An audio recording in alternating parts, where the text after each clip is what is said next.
Bom dia, igreja. Bom dia, irmãos.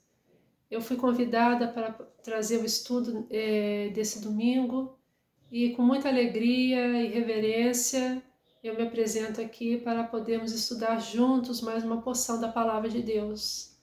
E eu convido os irmãos e amigos para orarem comigo para que Deus use a sua palavra para poder falar conosco, nos edificar, cada um de nós, que Ele deseja. Oremos, irmãos. Senhor nosso Deus, obrigada por essa oportunidade que nós temos, Senhor, de estarmos, ó Pai, voltados para a Tua Palavra novamente, para podermos aprender mais uma porção dela, Senhor. Eu peço a direção do Teu Espírito, peço a ajuda do Senhor, iluminação, graça e favor, para que o Senhor use a sua palavra, Pai Santo, para falar com quem o Senhor desejar, Pai Santo, e edificar a tua amada igreja. Continue, Senhor Deus, nos ajudando, direcionando tudo que for feito aqui e agora, em nome de Jesus. Amém. Nós vamos falar sobre as bênçãos espirituais para o povo de Deus. E nós vamos estudar a carta dos Efésios, no capítulo 1, de 1 a 14.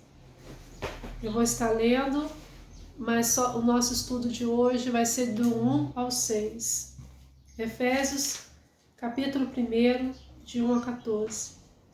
Paulo, apóstolo de Jesus Cristo, pela vontade de Deus, aos santos que estão em Éfeso e fiéis em Cristo Jesus. A vós graça e paz da parte de Deus nosso Pai e do Senhor Jesus Cristo. Bendito o Deus e Pai de nosso Senhor Jesus Cristo, o qual nos abençoou com todas as bênçãos espirituais nos lugares celestiais em Cristo, como também nos elegeu nele antes da fundação do mundo, para sermos santos e irrepreensíveis diante dele em amor, e nos predestinou para filhos de adoção por Jesus Cristo para si mesmo, segundo o beneplácito da sua vontade, para o louvor e glória da sua graça, pela qual nos fez agradáveis assim no amado, em quem temos a redenção pelo seu sangue, a remissão das ofensas, segundo as riquezas da sua graça, que ele fez abundar para conosco em toda sabedoria e prudência, descobrindo-nos o mistério da sua vontade, segundo o seu beneplácito que nele propuser em si mesmo, de tornar a congregar em Cristo todas as coisas, na dispensação da plenitude dos tempos, tanto as que estão nos céus como as que estão na terra. Nele digo, em quem também fomos feitos herança, havendo sido predestinados conforme o propósito daquele que faz todas as coisas, segundo o conselho da sua vontade, com o fim de sermos para o louvor da sua glória, nós o que primeiro esperamos em Cristo, em quem também vós estáis, depois de ouvirdes a palavra da verdade, o evangelho da vossa salvação, e tendo nele também crido, fostes selados com o Espírito Santo da promessa, o qual é o penhor da nossa herança, para a redenção da possessão adquirida para o louvor da sua glória. Paulo, em sua segunda viagem missionária, passa por Éfeso, um dos maiores centros comerciais da Ásia Menor, onde ficava o templo da deusa Diana, a deusa dos Efésios. Quando Paulo retorna à sua terceira viagem missionária, ele permanece nessa cidade por 3 anos, ensinando de casa em casa e publicamente, pregando o arrependimento e a fé em Jesus Cristo, de modo que toda a Ásia conhecesse o Evangelho de Jesus Cristo. Ele deixa Éfeso e vai para Jerusalém e é preso lá. Fica 2 anos preso em Cesareia Marítima e vai preso para Roma, e nessa primeira prisão, em Roma, ele escreve essa carta. Também as cartas de Filipenses, Colossenses e Filemão. Por isso são chamadas as cartas da prisão. É a carta que mais trabalha a teologia da igreja. Essa carta expressa louvor por causa da unidade dos que estão em Cristo e das bênçãos que eles recebem. Mostra-nos como devemos viver em unidade e santidade, para que cheguemos ao pleno conhecimento do Filho de Deus. Está registrado em Efésios 4:13. E cheguemos e andemos como filhos da luz. Efésios 5, versículo 8. Analisando o capítulo 1, nós vamos ver o autor dessa carta. Quem escreveu essa carta? Paulo, apóstolo de Jesus Cristo pela vontade de Deus. Então, Paulo assina essa carta como apóstolo de Jesus Cristo e enviado pela vontade de Deus. Então, ele registra aqui que não foi por indicação humana, não foi por vontade humana, mas foi por vontade de Deus que ele tinha sido enviado para aquela igreja que ele estava escrevendo também essa carta. O destinatário dessa carta, ainda no capítulo 1, nós vamos observar a parte B do versículo 1, aos santos que estão em Éfeso e fiéis em Cristo Jesus. Então, o destinatário dessa carta é aos santos, ou separados ou santificados, e fiéis, leais ao Senhor. Esse termo santo na Bíblia é usado para identificar cristãos vivos, separados do mundo na salvação. São pessoas que foram separadas do mundo por meio da salvação, para Jesus Cristo e por Jesus Cristo. Então, Paulo está escrevendo essa carta para os cristãos, para a igreja. E analisando esse capítulo 1, de 1 a 14, nós podemos observar que só há ponto final no verso 14, indicando que Paulo está falando de um assunto apenas. E esse assunto nós vemos claramente no verso 3. Bendito seja o Deus e Pai de nosso Senhor Jesus Cristo, o qual nos abençoou com todas as bênçãos espirituais nas regiões celestes. Então, este assunto se trata de todas as bênçãos espirituais nas regiões celestes.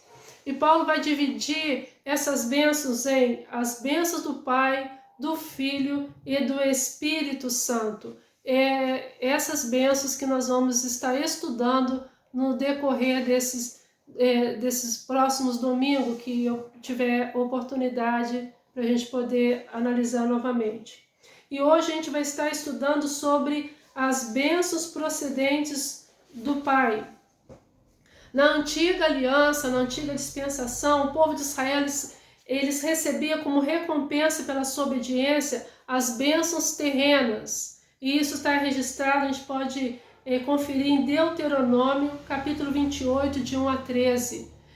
Mas na nova aliança, o povo de Deus, esse novo Israel, ele recebe não somente as bênçãos materiais, mas sobretudo as bênçãos espirituais, o qual Paulo vai chamá-las de todas as bênçãos celestiais. Então, nós vamos ver aqui também a esfera dessas bênçãos, de onde elas vêm, que nos abençoou com todas as bênçãos espirituais nas regiões celestiais em Cristo. Então, a esfera dessas bênçãos é nas regiões celestiais em Cristo. E o que significa isso? O que Paulo quer dizer? Significa que você está tanto nas regiões celestiais como também em Cristo. Que você não é simplesmente um cidadão terreno, mas, sobretudo, um cidadão celestial. Por isso você é abençoado nas regiões celestiais e abençoado em Cristo. Você é cidadão de dois mundos, tanto aqui na terra, também cidadão do céu. E nós observamos que esse capítulo 1, ele é um cântico de adoração que Paulo expressa a Deus. E observando isso, nós vemos uma repetição que ocorre no versículo 6, versículo 12 e versículo 14. O versículo 6, para o louvor da glória da sua graça, a qual nos deu gratuitamente no amado. versículo 12. Com o fim de sermos para o louvor da sua glória, nós o que antes havíamos crido em Cristo. E o verso 14, o qual é o penhor da nossa herança para a redenção da possessão de Deus, para o louvor da sua glória, indicando que é um estribilho. E com isso, Paulo divide esse cântico em 3 partes. E nós observamos aqui no verso 3 ao verso 6, o qual nós estamos meditando, que Paulo ele olha para a eternidade passada e vê o que Deus fez por nós e termina para o louvor da sua glória, como ele diz aqui no verso 4, como também nos elegeu nele antes da fundação do mundo. Do verso 12, do 7 ao verso 12, Paulo fala o que Jesus fez por nós na história, no tempo, e termina para o louvor da sua glória. Começando o verso 7, em quem temos a redenção pelo seu sangue, a remissão dos nossos delitos, segundo as riquezas da sua glória. E do verso 13 ao verso 14, Paulo revela a obra do Espírito Santo em nós e a consumação dessa obra na eternidade, e termina para o louvor da sua glória. Nós o que antes havíamos crido em Cristo. E o verso 14, o qual é o penhor da nossa herança para a redenção da possessão de Deus, para o louvor da sua glória, indicando que é um estribilho. E com isso, Paulo divide esse cântico em 3 partes.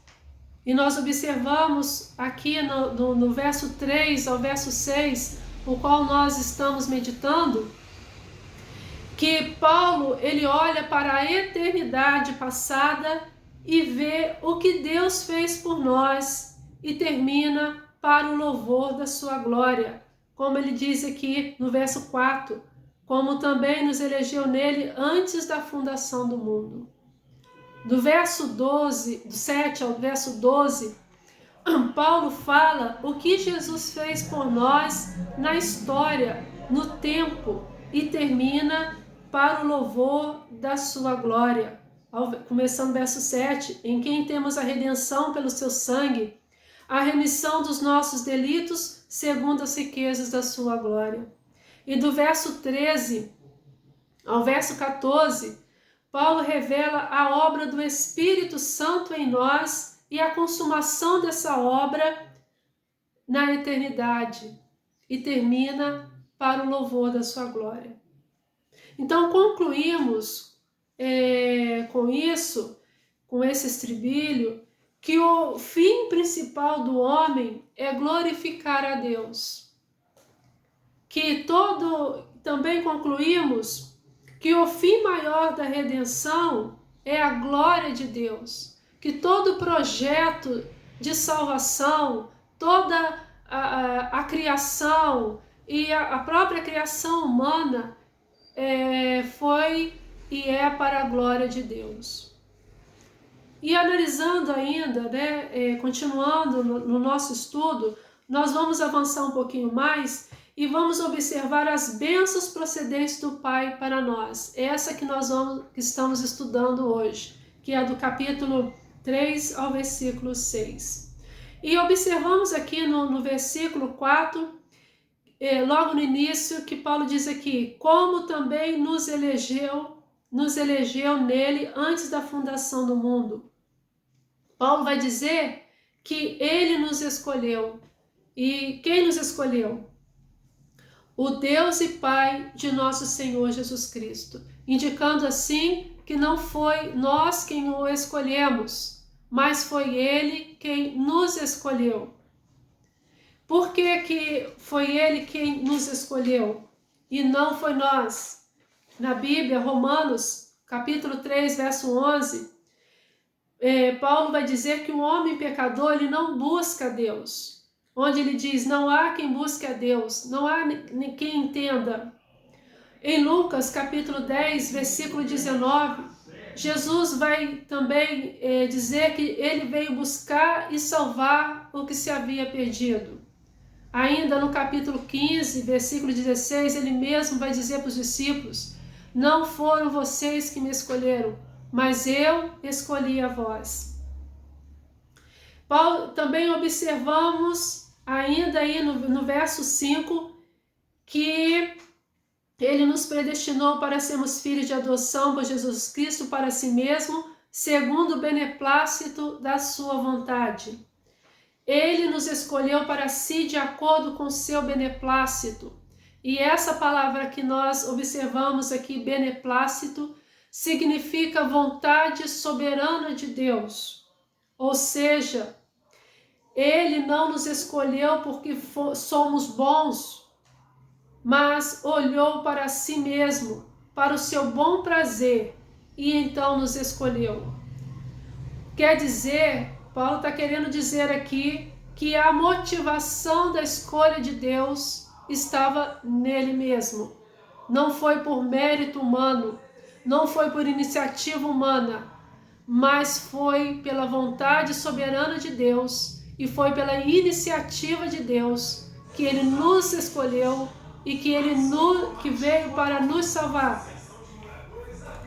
Qual o objetivo dessa escolha? Ainda que, quando ele diz, ele nos escolheu ou nos elegeu, nós vimos aqui que Paulo estava direcionando essa carta aos santos que estavam em Éfeso e fiéis em Cristo.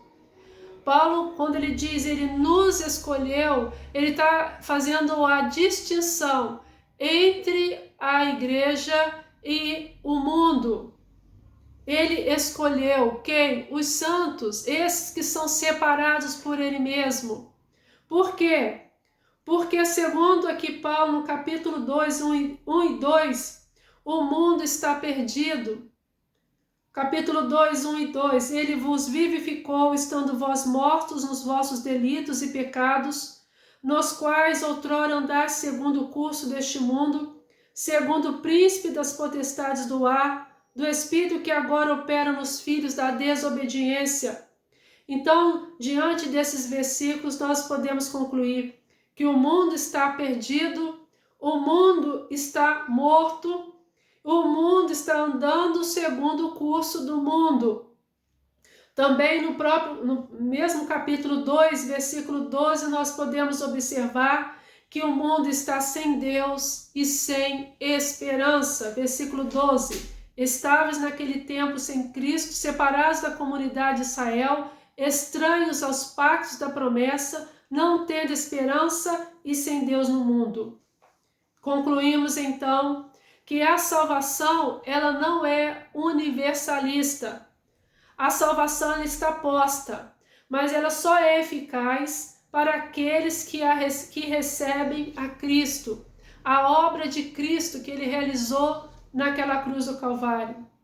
É uma questão, a salvação é uma questão da escolha de Deus, ou seja, somente aqueles que creem em Cristo, que o recebem, que serão salvos.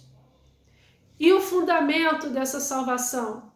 Diz Paulo aqui que ele nos escolheu em Cristo. A eleição não anula a obra de Deus em Cristo. Nossa salvação efetua-se por meio da morte e da ressurreição de Jesus Cristo. A obra sacrificial substitutiva, porque ele é o nosso representante, como homem ele é o nosso representante, e expiatória de Cristo, ou seja, Cristo pagou a nossa dívida, ele levou para longe de nós os nossos pecados. Esse termo expiatório é um termo usado na antiga aliança, o qual levava 2 bodes para o sacerdote, onde ele punha as mãos, orava, punha as mãos na cabeça daquele bode, orava, confessava o pecado do povo, um era imolado e outro solto para o deserto, simbolizando que Cristo seria sacrificado pelos nossos pecados e Cristo levaria para longe de nós os nossos pecados. Ou seja, uma vez que nós o recebemos, recebemos a Cristo como nosso Salvador, os nossos pecados são perdoados e Deus não se lembra mais. Uma profecia lá em Malaquias, no capítulo 7, 18 e 19, diz o seguinte: tu lançarás todos os nossos pecados nas profundezas do mar. Isso significando o tipo de perdão que nós alcançaríamos em Cristo. Deus não se lembra mais dos pecados uma vez perdoado.